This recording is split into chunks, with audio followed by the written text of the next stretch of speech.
Hindi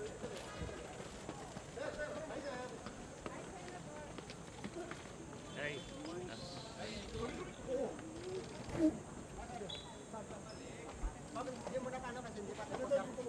Dito lang daw muna kasi hindi pa tapos. Dito lang mga. Yung mga dito lang muna yung ano. Opo, sir. Dito lang muna.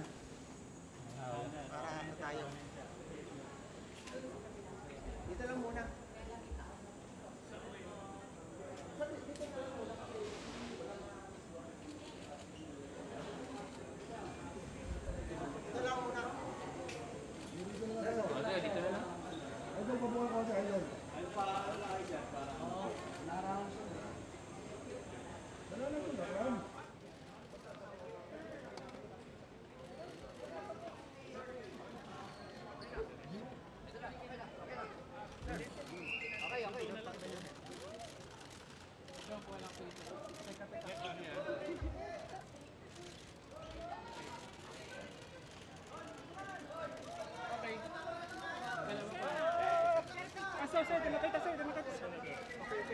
Kamera. Sir, doon tayo para may set up.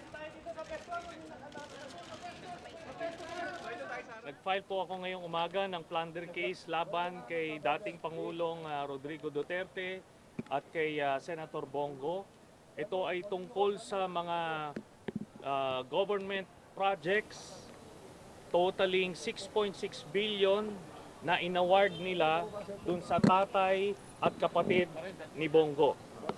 Ito po ay maliwanag na plunder at lahat ng elemento ng plunder charge ay nandito sa kaso na ito. Sir, pwede malaman magkano po yung nabulsa? May actual amount po ba tayo na naibulsa mismo ni na Presidente at Senator?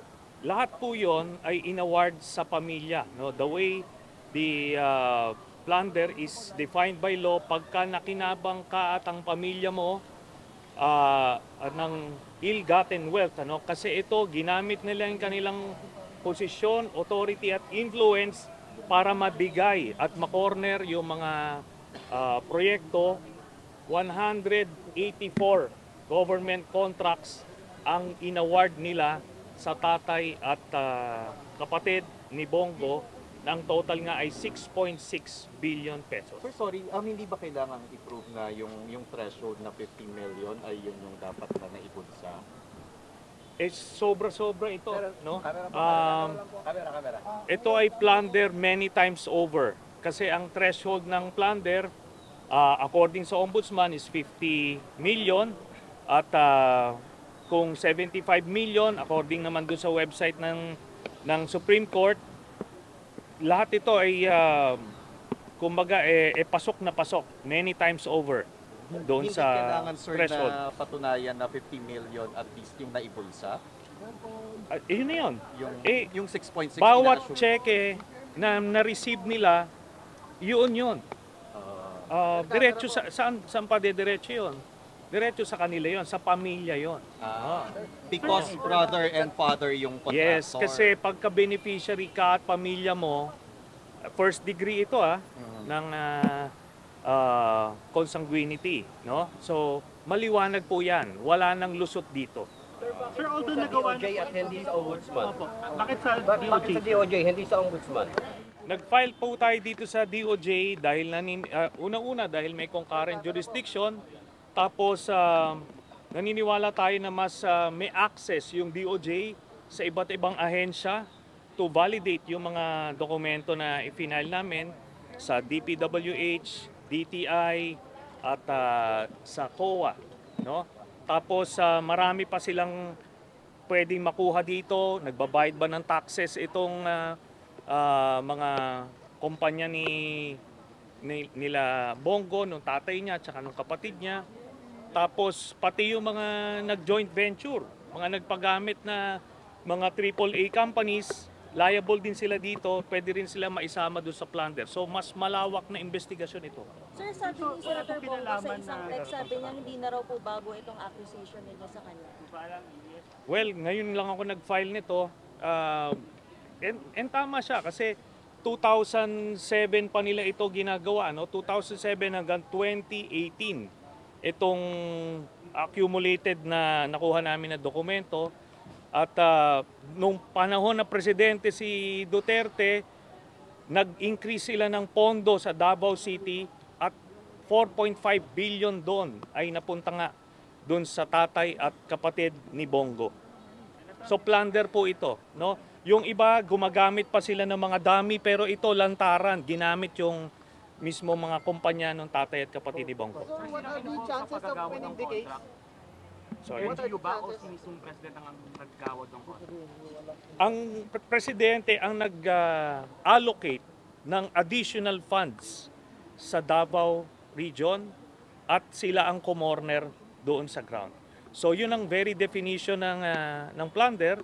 Pagka ginamit mo yung authority, position at influence mo para makinabang ka at ang iyong pamilya. So maliwanag na maliwanag ang mga elemento ng plunder dito sa kasong ito. Sir, can we confirm tatakbo po kayo 2025 midterm poll? Ibang forum po yan. At this point, ang pag-uusapan Sir, natin why itong you kaso. decided to file just now? Dahil nung panahon ni Duterte, kontrolado nila ang hudikatura. Nakita nyo naman yung ginawa kay Senator Laila de Lima, kahit walang kaso, ginawa ng kaso, so nadidiktahan nila. Ngayon, the environment is conducive to file itong kaso na to dahil nakita natin na hindi na iniimpluwensyahan ang hudikatura natin. Sir, baka sabihin parang you just want, publicity for your political plans. Alam nyo, ito, matagal ko nang ginagawa ito parang hindi parang bago naman, no?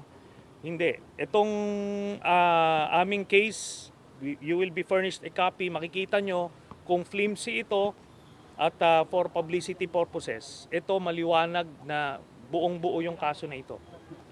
Yan. Sir, last question. Gaano kahalaga na second criminal complaint ito laban kay Duterte? And the first one was junk. Which one? The grave threat complaint filed by Okay. Representative Tingin lang sa gitna, sir. So, importante to para matest natin talagang kung ang hudikatura natin ay nakawala na sa impluensya at control ng mga Duterte. So, yan po yan. Sir, last question. What are the chances of winning the case? Malaki po. Napakalaki. Kasi nga, sabi ko nga, open and shut case ito. Lahat ng elemento ng plunder na nandito. Yan po. Okay. Thank you.